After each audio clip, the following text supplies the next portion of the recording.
அதிமுகவின் சிக்கலை தீர்க்க பாஜகவின் தயவு தேவையில்லை என தெரிவித்துள்ள சசிகலா, திமுகவினர் அவர்களது சொந்த தேவைக்காக பாஜக தலைவர்களை கமுக்கமாக சந்திப்பதாக குற்றம் சாட்டியுள்ளார். பாஜக தயவு தேவைப்படுது அதிமுக ஒன்றிணைது அப்படியெல்லாம் ஒன்றும் இல்லைங்க. நீங்க அப்படி கொண்டுட்டு போயிடுறீங்க பத்திரிகையில. குறிப்பா அவங்க அமித்ஷா போய் பாக்குறாங்க அதிமுக இருக்க பிரச்சனைக்கு. நான் ஒன்னேன்னு சொல்லட்டா, திமுக காரங்க பாக்குறதே இல்லைன்னு நினைச்சிட்டு இருக்கீங்களா நீங்க? அவங்க கட்சி பிரச்சனைக்காக போறது அது இப்ப சொன்னது, நீங்க சொன்னது கரெக்ட். அவங்க கட்சி பிரச்சனைக்காக போறது இல்லை, அவங்களுடைய சொந்த பிரச்சனைக்காக போறாங்க. அது உண்மை. நம்ம முதல்ல நம்ம ஊருக்குள்ள இருக்கிற வேலையை உக்காந்து பேசி சரி பண்ணுறதுக்கு முதல் நடவடிக்கை தேவை. அதை விட்டுட்டு நான் வெளிநாடுக்கு போனேன், அங்கே போனேன், இங்கே போனேன், முதலீடை கொண்டு வந்தேன். நீங்கள் 4 வருஷமாக என்ன செஞ்சுக்கிட்டு இருந்தீங்க?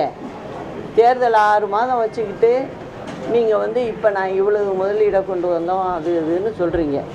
நீங்கள் உங்களுக்கு பர்சனல் சொந்த வேலை இருந்தால் நீங்கள் தனியாக போங்க, அதை பற்றி ஒன்றும் இல்லை. அரசாங்கம் இன்றைக்கி நிதி நெருக்கடியில் தள்ளாடிக்கிட்டு இருக்கும்போது இந்த செலவு வீண் செலவுன்னு நான் நினைக்கிறேன்.